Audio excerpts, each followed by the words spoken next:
आज का जो टॉपिक है वो है औरतों के ऊपर, फीमेल वुमेन। रीज़न इसका ये है कि आजकल कुछ काफ़ी दिनों से बल्कि चल रहा है, वो एक केस चल रहा है पाकिस्तान में दुआ जहरा का, और बड़ा ही अजीबोगरीब सा केस है और अप्स एंड डाउन है ये वो, मतलब हाँ, मतलब बहुत ही लंबी स्टोरी है उसकी। लेकिन प्रॉब्लम मुझे जब हुआ जब मैंने सोचा इस चीज़ को कि यार वो सिर्फ 14 साल की बच्ची है, और यानी कि वो चाइल्ड है, और चाइल्ड का आप फेस पूरी उसकी हिस्ट्री, जोग्राफी, हर चीज़ आप 24/7 टीवी पे दिखा रहे हैं, ट्विटर पे, इंस्टाग्राम, हर जगह नज़र आ रही है चीज़। हर कोई ऐसे शेयर कर रहा है जैसे कोई बिस्किट शेयर कर रहे हैं आप। मतलब ये समझ में नहीं आया कि उस बच्ची का फ्यूचर कैसा होगा, उसको कैसा लगे, किस इन्वायरमेंट में बड़ी होगी, वो कैसा लगेगा कि मतलब हर जगह उसके तस्वीर के पोस्टर लगे हुए हैं जहाँ हो जाती है, और ये नहीं कि किसी अच्छे रीज़न की वजह से। तो फिर मुझे ख्याल आया कि यार मतलब डज़ इट मैटर कि मतलब उसको कैसा ट्रीटमेंट मिल रहा है, क्योंकि हमारे यहाँ तो अगर वो इस प्रोसेस से ना भी गुजरे, जब भी उसको ऐसी ट्रीटमेंट मिलेगा, जैसे फॉर एग्जांपल उसको अगर डोमेस्टिक वायलेंस मिलेगा, हो सकता है उसको सेक्सुअल हरासमेंट मिले या डिस्क्रिमिनेशन मिले उसको कहीं पे भी, हर जगह में, जॉब पे या बाहर निकले या कुछ भी। ये तो नॉर्मल है हर औरत के लिए। ये तो डिफरेंस क्या है इसमें?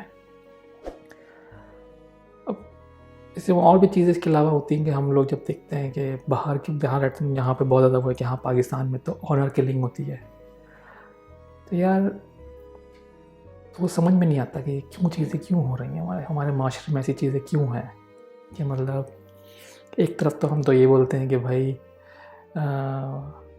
आपकी माँ के कदमों के नीचे जन्नत है, लेकिन माँ तो कोई आसमान से तो नहीं आ रही ना भाई। वो एक बच्ची बड़ी होगी और एडल्ट लाइफ में जाएगी, और उसके बाद जब वो खुद माँ बनेगी तो अब उसको बोल रहे हैं कि मतलब उसके पाँव के नीचे जन्नत है, लेकिन हम लोग ट्रीट तो ऐसे नहीं कर रहे उसको। अब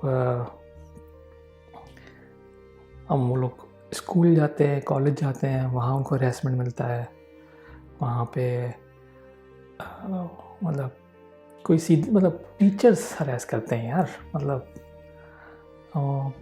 फिर ऑफिस अगर चले गए, जॉब उनको मिल गई तो मतलब वहाँ पे उनको उसका प्रॉब्लम होता है कि मतलब कैसे रहेंगे वो लोग।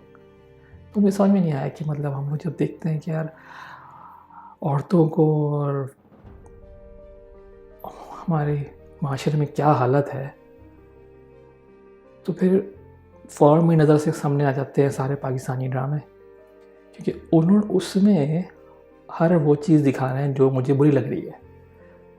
एक औरत को मारना नहीं चाहिए, सवाल ही पैदा नहीं होता, किसी को नहीं मारना चाहिए, थप्पड़ मारे कुछ करे, वो हमारे ड्रामे में दिखा रहे हैं।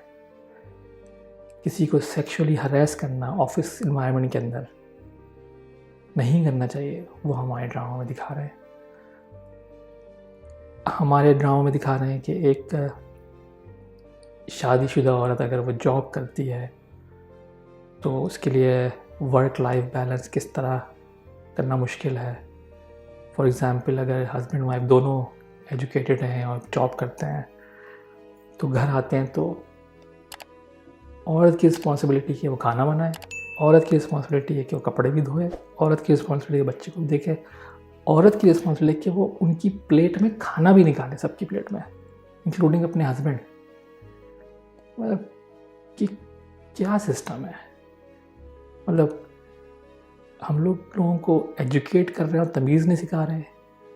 मतलब क्या हमारे जो हस्बैंड हैं वो इतने इनसिक्योर हैं कि उनको लगता है कि अगर मैंने किसी तरह अपनी वाइफ को दबा के ही रखा तो वो आगे निकल जाएगी, और जो कि चांसेस ज़्यादा निकल ही जाए, क्योंकि हम मर्द लोग तो इतना, मैं अपनी एग्जांपल लूँगा कि मतलब हमारे यहाँ तो मतलब मुझे लगता था कि हम एजुकेशन जब ले रहे थे तो 90, 91, 92, 93% तो सारी लड़कियों की परसेंटेज आती थी। हम लड़के लोग तो आते थे नीचे किसी कैटेगरी में घुस जाते थे जाके। तो जाहिर सी बात है डॉक्टर इंजीनियर तो उन्होंने बनना है, क्योंकि जब आगे जाके उनको एडमिशन मिलेंगे तो उन्हीं लोगों को मिलेंगे, हमें तो मिलेंगे ही नहीं। तो हमें तो बीकॉम और ये ओल्ड फुल जॉब में मिलेंगे, चीज़ों में मिलेंगे। तो फिर हम ये कोशिश करते हैं हस्बैंड पे, नहीं अगर मैं अगर किसी ऑफिस में जॉब कर रहा हूँ तो मेरी वाइफ दूसरी जगह जॉब कर रही है, तो वो ऐसी जगह जॉब ना करे जहाँ पे इसको पैसे ज़्यादा मिले। चलो अगर पैसे ज़्यादा मिल भी गए तो घर में तो मैं बादशाह हूँ भाई, मैं ही देखूँगा जो होगा। फिर एक दूसरी कौम भी है हमारे यहाँ, एक दूसरी कौम वो है जो कहते हैं कि नहीं जॉब ही नहीं करनी, कहानी ख़त्म। आपने डॉक्टर किया कोई बात नहीं, आप जॉब नहीं कर सकती। ये सिर्फ ये जो आपके पेरेंट्स ने आपको पढ़ाई कराई थी, ये सिर्फ शादी के लिए कराई थी कि आप पढ़ लेंगे तो आपकी शादी हो जाएगी किसी अच्छी जगह में, दैट्स इट, और कुछ नहीं है। अब आप पूछेंगे इनसे ऐसा क्यों, लोग क्या बोलेंगे। एक तो ये लोगों का पता नहीं क्या मसला है हमारे यहाँ कि लोग हमेशा कुछ ना कुछ बोलते रहते हैं। उनको तो किसी के मतलब जनाजे में बोटियाँ नहीं मिलती तो उस पर भी बोलते हैं लोग, हम क्या करें यार। अब तो उनका तो बोलना ही बोलना है। तो यार मतलब इस तरह की फ्रस्ट्रेशन जो है ना हमें ये नजर आता है कि लोगों में है, और लगता है कि यार अगर ये हालत हमारे 51% जो आबादी है पाकिस्तान की, जो औरतें हैं फीमेल उसमें आते हैं, अगर उनके साथ ये सलूक हो रहा है तो हम कैसे आगे बढ़ेंगे। अब जो लोग यहाँ बोलते हैं कि यार अच्छा आप लोग तो बाहर रहते हो तो आप बाहर तो बेहयाई है और ये है और वो है और यूँ, भाई ये इनका कल्चर है भाई। आपका कल्चर है कमीज शलवार पहनो, इनका नहीं है। इनका कल्चर है जीन्स पहनो भाई, स्कर्ट पहनो, जो दिल चाहे पहनो, इनकी मर्ज़ी। लेकिन यहाँ पे कोई किसी को थप्पड़ नहीं मार सकता घर में, उसके राइट्स हैं, वो पुलिस के पास जा सकती है। कोई किसी को हरास नहीं कर सकता जॉब पे, ये भी राइट है, वो फॉर्म पुलिस के पास जा सकते हैं, जो कि चीज़ हमारे यहाँ है ही नहीं। तो मैंने सोचा कि यार ऐसे क्या मैकेनिज्म है जो हमारे यहाँ मिसिंग है, क्यों ऐसा क्यों नहीं हो रहा कि मतलब लड़कियाँ डरती हैं पुलिस स्टेशन जाने से। हाँ आई थिंक सो, किसी को बताने से डरती हैं, चांसेस हाँ सही है, ऐसी बात हो सकती है। और डरती इस वजह से है कि अगर वो जहाँ जॉब कर रही हैं वहाँ पे अगर शिकायत करेंगी अपने बॉस से तो उनकी जॉब चली जाएगी। तो किस तरीके से शिकायत करें वो। तो हर बंदा जो है ना, मैंने नोट किया ये एक चीज़ है कि अपनी माँ बहन बेटी के मामले में बहुत प्रोटेक्टिव होता है, सही है हर बंदा। तो वो जो है बर्दाश्त नहीं करता। तो मेरी एक थिंकिंग थी इसके पीछे कि क्या ऐसा पॉसिबल है कि हम वो इन्फॉर्मेशन कि उनका लड़का कर क्या रहा है ऑफिस में या कहीं और या मोहल्ले में, कुछ उनकी अम्मी लोग तक पहुंचा सके बगैर किसी के नॉलेज के सिर्फ पता चले कि मैंने भेजी इन्फॉर्मेशन। तो मैंने कहा यार आई थिंक हमारे पास व्हाट्सएप है, हमने व्हाट्सएप पे दुनिया जहाँ की बना ली है, ग्रुप बनाया, तो ये ग्रुप क्यों नहीं हो सकता यहाँ पे सिर्फ औरतें हों, उसकी मॉडरेटर भी औरतें ही हो, चेक करेंगे ये जो लोग ऐड हो रहे हैं इस ग्रुप में वो सही लोग ऐड हो रहे हैं, और फिर उस ग्रुप के अंदर आप चीज़ें तस्वीर अपलोड करें कि भाई ये बंदा यहाँ जॉब करता है और ये जो है बहुत ठरकी है, ये बंदा जो है यहाँ काम करता है, यहाँ रहता है, यहाँ मतलब अपनी दुकान लगाता है और इससे ये जो है बहुत ख़राब नज़र से देखता है, मतलब व्हाटएवर। और तस्वीर खींचना आजकल के उसमें कोई बड़ा कोई गेम नहीं है, आप हर कोई ले सकता तस्वीर, वरना तो लिंक्डइन है, फेसबुक है, दुनिया जहाँ से आप तस्वीर ले सकते हैं किसी भी। तो अब लेकर ऐसा करेंगे और इवेंचुअली अगर हो सकता है उस ग्रुप में उसकी अम्मी हो या उसकी बहन हो या उसकी खाला हो, फुप्पो कोई हो, वो देखें कैसा लगेगा। अब इसको अगर दूसरे तरीके से सोचें, उस लड़के को कैसा डर रहेगा पूरे वक्त कि यार मैं कुछ अगर उल्टी सीधी हरकत की तो मेरी इन्फॉर्मेशन चली जाएगी ग्रुप में और मेरी जो है ना पूरा बर्बाद हो जाएगी।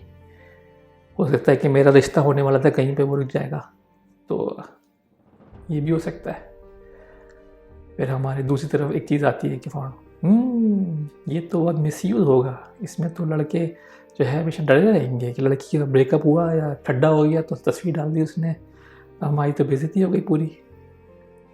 दैट्स, हाँ ऐसा है, होगा, बिल्कुल होगा, क्यों नहीं होगा। जब एक लड़की इतने हॉस्टाइल इन्वायरमेंट में रह सकती है सुबह शाम, तो एक इनोसेंट लड़का क्यों नहीं रह सकता उस बबल के अंदर। रीज़न इसका ये है कि अगर आप इतने इनोसेंट हैं, तो शरीफ हैं, तो जिस दिन आपके बराबर में दोस्त जो खड़ा हुआ था उससे सीटी हो जाती किसी लड़की को देख के, आपने गुद्दी पे चमाट क्यों नहीं मारा था उसको। अब भुगतो, आपका नाम भी आएगा। इस नौबत तक इसलिए आई ये बात। तो और हो सकता है इस उम्मीद में मतलब कि कुछ बेहतरी आ जाए, और इस उम्मीद के साथ अब इस वीडियो ख़त्म करते हैं। बहुत बहुत शुक्रिया।